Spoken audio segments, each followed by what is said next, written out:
Hello बच्चों, बहुत ही अच्छा लग रहा है आप लोगों का सभी का रेस्पॉन्स देखकर कि आप लोग वीडियो को बहुत अच्छे से देख रहे हो, समझने का प्रयास कर रहे हो और लाइक भी कर रहे हो और साथ में सब्सक्राइब भी कर रहे हो। सो मेरा एक थैंक यू आप सभी सब्सक्राइबर्स के लिए जिन्होंने मेरा चैनल सब्सक्राइब किया और जिन्होंने मेरे वीडियोस को लाइक किया और उन्होंने कमेंट भी किया।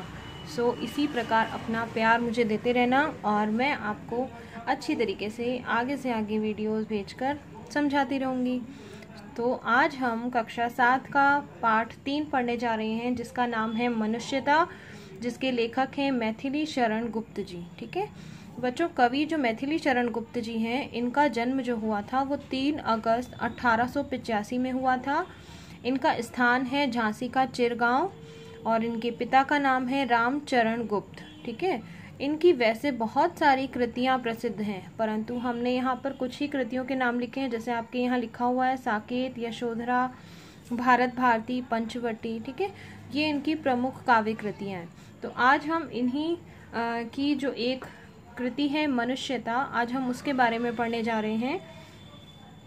भारतीय संस्कृति के अमर गायक कवि वर मैथिली शरण गुप्त हिंदी काव्य जगत के अनुपम रत्न हैं। अनुपम यानी एक अद्भुत है, जो मतलब उनके जैसा दोबारा नहीं हुआ। गुप्त जी गांधी जी के व्यक्तित्व और आदर्शों से प्रभावित थे, यानी कि वे किसकी विचारधाराओं को मानते थे? गांधी जी की। उनके काव्य में राष्ट्र प्रेम की अभिव्यक्ति होने के कारण उन्हें राष्ट्र कवि होने का गौरव प्राप्त हुआ। राष्ट्र कवि के अंदर बच्चों समास है, ये एक समस्त पद है, राष्ट्र का कवि। ठीक है, राष्ट्र का कवि, तो यहाँ संबंध तत्पुरुष समास भी है। आगे आपके समास भी आएंगे तो आपको धीरे धीरे वो सारी चीजें भी साथ साथ में समझ जाएंगे आप। साकेत, यशोधरा, भारत भारती, पंचवटी आदि इनकी प्रमुख काव्य कृतियां हैं। प्रस्तुत कविता में कवि ने बताया है कि मनुष्य की भलाई के लिए अपने को न्यौछावर कर देने वाला ही वास्तविक मनुष्य है। केवल अपने लिए जीना पशुता है। बच्चों, आपने नोटिस किया होगा कि अगर आपने पशुओं को देखा है बड़े गौर से, तो अगर हम उनको कुछ खिलाते हैं तो उनके पास में चाहे उनके बच्चे हों चाहे उनके साथी हों, तो वे उनको धक्का मार देते हैं, उनको दूर कर देते हैं और पहले अपना पेट भरते हैं, पहले खुद भोजन खाना चाहते हैं। परंतु इसके विपरीत जो मनुष्य जाति है वो ऐसी नहीं है, वो अपने लिए नहीं जीती है। वो अगर उन्हें कुछ खाने को मिलता है तो वो अपने परिवार का पोषण पहले करती हैं, अपने बच्चों का पोषण पहले करती हैं। ठीक है, तो वही वास्तविक मनुष्य है जो दूसरों की भलाई के लिए जिए। इसी बात को यहाँ पर कवि ने मनुष्यता कविता के माध्यम से समझाने का प्रयास किया है। तो चलिए हम इसके फर्स्ट पैराग्राफ पर चलते हैं। इसको एक लय ताल से बोलना जरूरी है ताकि आपको ये कविता याद भी हो जाए, और अगर आपको ये याद हो जाएगी तो इसका अर्थ आपको धीरे धीरे साथ में ही समझ में आता जाएगा। तो मेरे साथ साथ बोलने का प्रयास जरूर कीजिएगा। विचार लो कि मरते हो, न मृत्यु से डरो कभी। मरो परंतु यो मरो कि याद जो करे सभी। हुई न यो सुमृत्यु तो वृथा मरे वृथा जिए। मरा नहीं वही कि जो जिया न आप के लिए। यही पशु प्रवृत्ति है कि आप ही चरे। वही मनुष्य है कि जो मनुष्य के लिए मरे। तो बच्चों, इन जो पहली और दूसरी पंक्ति का अर्थ है कि विचार लो कि मरते हो। यहाँ कवि कहना चाहते हैं कि ऐसा विचार करो, यानी कि यह हमें सभी को मालूम है कि हम मरते हैं। मरते का मतलब है हम नश्वर हैं, यानी कि हमारा जो शरीर है वो एक ना एक दिन इसका नष्ट हो जाना है, ये नाश हो जाएगा इसका।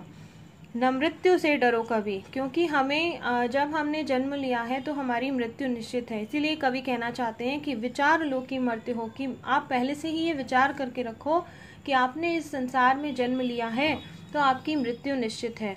इसीलिए न मृत्यु से डरो कभी, और इसीलिए उन्होंने मृत्यु से न डरने के लिए कहा है। मरो परंतु यो मरो कि याद जो करे सभी। उन्होंने एक बात और कही है कि आपको मरना तो निश्चित ही है, लेकिन इस तरीके से मरो कि आपके मरने के बाद आपको लोग याद करें। हुई न यो सुमृत्यु तो वृथा मरे वृथा जिए। यहाँ पर बच्चों सुमृत्यु जो शब्द दिया गया है, यहाँ पर जो सु है, ये सु एक उपसर्ग है जो किसी शब्द के पहले लगकर उसका अर्थ बदल देता है। मृत्यु का अर्थ है मरण, लेकिन सुमृत्यु अगर लग गई तो हो गया अच्छी मृत्यु। ठीक है, सु का अर्थ है अच्छी और इसके विपरीत एक आता है कु, उसका अर्थ है बुरा। ठीक है, तो ये एक अच्छा और एक बुरा, ये दोनों उपसर्ग हैं, ये को उपसर्ग है और इसके विपरीत यहाँ पे ये सो उपसर्ग है। हुई न यूं सुमृत्यु तो यहाँ कवि कहना चाहते हैं कि आपकी अगर सुमृत्यु नहीं हुई, अगर आपकी अच्छी मृत्यु नहीं हुई, अच्छी मृत्यु कवि ने इसलिए कहा है क्योंकि अगर आपने जिंदा रहते हुए कोई ऐसा काम नहीं किया या दूसरों की भलाई नहीं की या कोई अच्छे काम नहीं किए तो वो आपकी मृत्यु बेकार है। तो ये अगर इस प्रकार की आपकी सुमृत्यु नहीं हुई तो वृथा मरे, यानी कि आपकी मृत्यु होना भी बेकार है। वृथा जिए, और जितना जीवन आपने बिताया है वो भी अगर आपने अच्छे कर्म करके नहीं बिताया तो आपका वो वृथा जिए, यानी कि आपका जीना भी बेकार है। मरा नहीं वही कि जो जिया न आपके लिए, मतलब वही व्यक्ति एक ऐसा व्यक्ति है जो मरा नहीं है, जो जिया न आपके लिए। यहाँ पर आपका मतलब है स्वार्थीपन, यानी कि जो अपने स्वार्थ के लिए नहीं जिया, सिर्फ एक वही व्यक्ति ऐसा है जो मरा नहीं है। यही पशु प्रवृत्ति है कि आप ही चरे। हमने यहाँ पर एक उदाहरण दिया था कि अपने लिए जीना पशुता है, अर्थात पशु प्रवृत्ति यानी पशुओं की आदत यही है कि वे स्वयं ही चरते हैं, यानी कि वो अपने साथियों का, अपने बच्चों का ध्यान नहीं रखते हैं। यही पशु प्रवृत्ति है, पशुओं की आदत है। और इसके विपरीत क्या है? वही मनुष्य है कि जो मनुष्य के लिए मरे। और कवि ने मनुष्य किसे माना है? कि जो दूसरे मनुष्य के लिए भलाई का काम करे, उसके लिए जिए, वही सच्चा मनुष्य है। आपको ये फर्स्ट पैराग्राफ समझ आ गया होगा। अब हम सेकंड पैराग्राफ पर चलते हैं। रहो न भूल के कभी मदांध तुच्छ वित्त में। बच्चों यहाँ पर चित्त की जगह पर आप वित्त कर लोगे। सनाथ जान आपको करो न गर्व चित्त में। अनाथ कौन है यहाँ? त्रिलोकनाथ साथ हैं। दयालु दीन बंधु के बड़े विशाल हाथ हैं। अतीव भाग्यहीन है अधीर भाव जो भरे। वही मनुष्य है कि जो मनुष्य के लिए मरे। तो यहाँ पर जो पहली और दूसरी पंक्ति है, रहो न भूल के कभी मदांध तुच्छ वित्त में, तो यहाँ कवि कहना चाहता है कि थोड़े से धन के लालच में, वित्त का मतलब होता है आर्थिक संपत्ति, धन दौलत, तो कवि कहना चाहते हैं कि तुच्छ यानी थोड़े से धन के लालच में कभी भी अंधे होकर मत रहो। मदांध यानी कि उसके नशे में चूर होकर मत रहो। सनाथ जान आपको, यानी कि आपके पास सब कुछ है, सारी सुख सुविधाएं हैं, ऐसा जानकर आप करो न गर्व चित्त में। अपने मन में, चित्त का अर्थ है मन, अपने मन में घमंड मत करो। मैं दोनों लाइन का अर्थ फिर से बताती हूँ।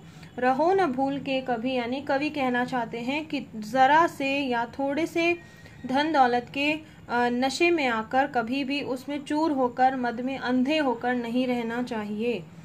सनाथ जान आपको, यानी कि आपके पास सारी सुख सुविधाएं हैं, ऐसा जानकर करो न गर्व चित्त में। अपने मन में आप घमंड मत कीजिए कि आपके पास तो सब कुछ है।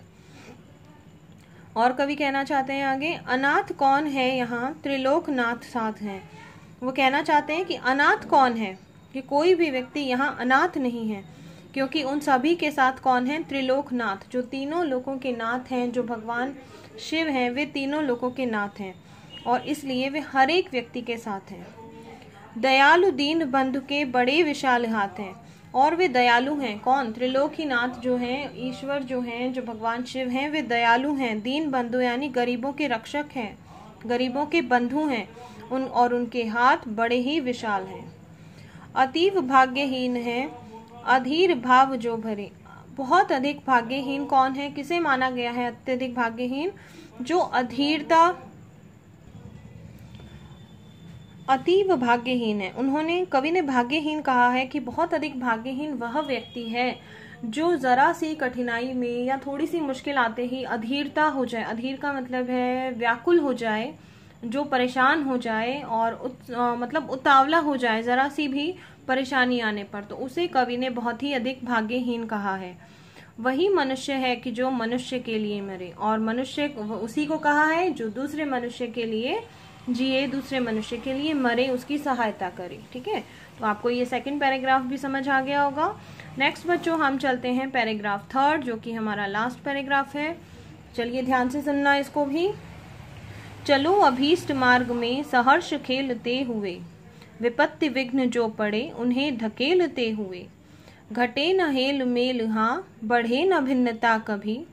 अतर्क एक पंथ के सतर्क पांथ हो सभी। तभी समर्थ भाव है कि तारता हुआ तरे, वही मनुष्य है कि जो मनुष्य के लिए मरे। चलिए अब हम इनका व्याख्या करते हैं इसकी। चलो अभीष्ट मार्ग में, यहाँ पर अभीष्ट का अर्थ है चाहा गया, यानी कि जो मार्ग आपने सोचा है कि आप बड़े होकर उस मार्ग पर चलना चाहते हो। आप जैसे कि कोई टीचर बनना चाहता है, कोई डॉक्टर, कोई इंजीनियर, है ना, तो कोई भी आप जैसा आप बनना चाहते हो उस मार्ग पर चलो। लेकिन कैसे चलो? सहर्ष खेलते हुए, यानी प्रसन्नता के साथ हंसते खेलते उस मार्ग पर आप आगे बढ़ो। यानी कि आपने जो मार्ग चुना है, अब चलो अभीष्ट मार्ग पर। कवि कहना चाहते हैं कि अपने चुने हुए मार्ग पर हंसते खेलते हुए आगे बढ़िए। विपत्ति विघ्न जो पड़े उन्हें धकेलते हुए, यानी कि आपके मार्ग में जितनी भी प्रकार के कष्ट आ जाएं या बाधाएं आ जाएं, विपत्ति का अर्थ है कष्ट और विघ्नों का अर्थ है बाधाएं, कि जितने भी कष्ट आ जाएं और बाधाएं आ जाएं तो उन्हें ढकेलते हुए, उन्हें धक्का मारते हुए आगे की ओर खिसकाते हुए और उन्हें पार कर दो, उनसे आगे निकल जाओ। घटे न हेल मेल हाँ, बढ़े न भिन्नता कभी। परंतु उन्होंने यहाँ एक बात और कही है कि इन सब में, यानी कि अपने मार्ग पर आगे बढ़ने में आपका घटे न हेल मेल, यानी कि आपका समाज के प्रति, अपने परिवार के प्रति जो मिलना जुलना है, समाज के प्रति जो मिलना जुलना है, वो घटे ना, वो घटना नहीं चाहिए। घटे न हेल मेल हाँ, यानी कि आपसी मेल जोल कम नहीं होना चाहिए। और बढ़े न भिन्नता कभी, और कभी भी भिन्नता को बढ़ने नहीं देना है, यानी कि ऊंच नीच का या मतलब किसी भी प्रकार का भेदभाव, भिन्नता आपको नहीं आने देनी है, नहीं करनी है। अतर्क एक पंथ के सतर्क पांथ हो सभी। अतर्क का अर्थ है तर्क रहित, यानी कि आपने बिना तर्क किए आपको एक ही पंथ के, यानी एक ही रास्ते के आपको सतर्क पांथ, यानी कि सचेत होकर आपको आगे बढ़ना है। अतर्क एक पंथ के, यानी कि तर्क विहीन, यानी कि आप जो आर्ग्यूमेंट करते हो तो आपको वो आर्ग्यूमेंट नहीं करना है।